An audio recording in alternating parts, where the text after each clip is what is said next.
ने सबकी बात सुनी है। और अब आप मुझे बताइए, मैंने तो पहली बार देखा है कि 3 वर्षों में ऐसे हालात हो गए कि एक शांत प्रवृत्ति के, गंभीर प्रवृत्ति के पूर्व आईएएस टर्न्ड मिनिस्टर को मीटिंग में मैंने विस्फोटक अंदाज में अफसरों को लताड़ते, उनको फटकारते और उनको आईना दिखाते देखा है।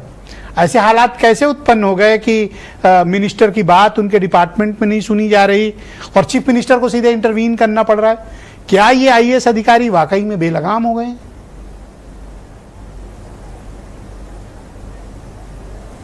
धन्यवाद ब्रजेश जी। तो देखिए, आपने जो प्रस्तावना रखी है तो ऊर्जा क्षेत्र की समस्त समस्याओं का संक्षेप में आपने विवरण रखा है और मुझे लगता है सबसे संतुलित प्रस्तावना वही थी आपकी। तो देखिए, ऊर्जा विभाग में मैं 35 साल से जुड़ा हुआ हूँ और एक्टिव था विभाग के रूप में भी 2013 तक था। 13 के बाद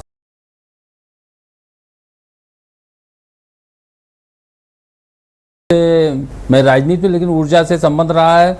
अभी भी लोगों से बात होती है, उपभोक्ताओं से बात होती है, लोगों की समस्याएं भी आती हैं, उनके समाधान की कोशिश करता हूं। तो दोनों लोगों जो दिक्कतें हैं मेरे सामने हैं, उपभोक्ताओं की भी दिक्कतें हैं, मैं खुद भी उपभोक्ता हूं। जैसे अभी हमारे घर पर बिजली चली गई थी शाम 4 बजे और 7 बजे के बाद आई है।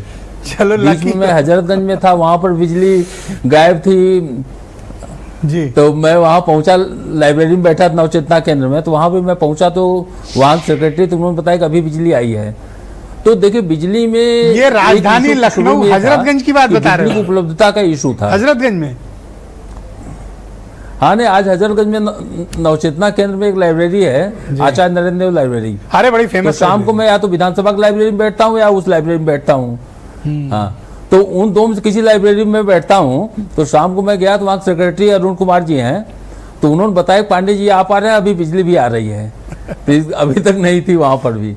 हमारे घर पर शाम को बारिश जो शुरू हुई तो चली गई थी। मेरे ख्याल से ये लाइब्रेरी शायद शक्ति भवन से बिल्कुल नजदीक में हम लोग ऊर्जा में हाँ, मैं शक्ति भवन में था, तभी मैंने मेंबरशिप ली थी।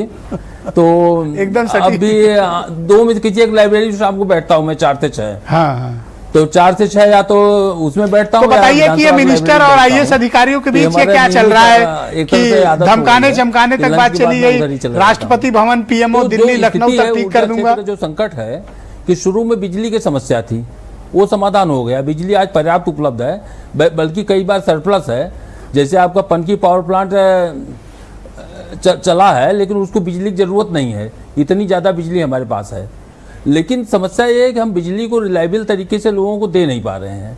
जैसे लखनऊ में सप्लाई कोई दिक्कत नहीं, बीजेपी सरकार जब आई तो जिला मुख्यालय उसके ऊपर जितने शहर हैं हर जगह 24 घंटे बिजली की अनइंटरप्टेड व्यवस्था की गई थी। लेकिन वो बिजली यहाँ से शेड्यूल तो दे दिया जाता है, लेकिन पहुँचती नहीं है।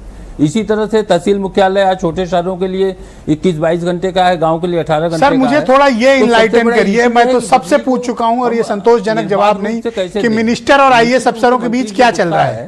क्योंकि हम लोग भी सोशल मीडिया में जुड़े हैं, पार्टी से भी जुड़े हैं जी, तो तमाम लोगों से इंटरेक्शन होता है। अब लगता है वीरेंद्र जी सही बात बिजली जाती है तो लोगों में नाराजगी होती है, थोड़ा देर तक आदमी बर्दाश्त कर लेता है जब तक इन्वर्टर चल रहा है। कुछ देर बाद पता चलता है इन्वर्टर भी गायब हो गया।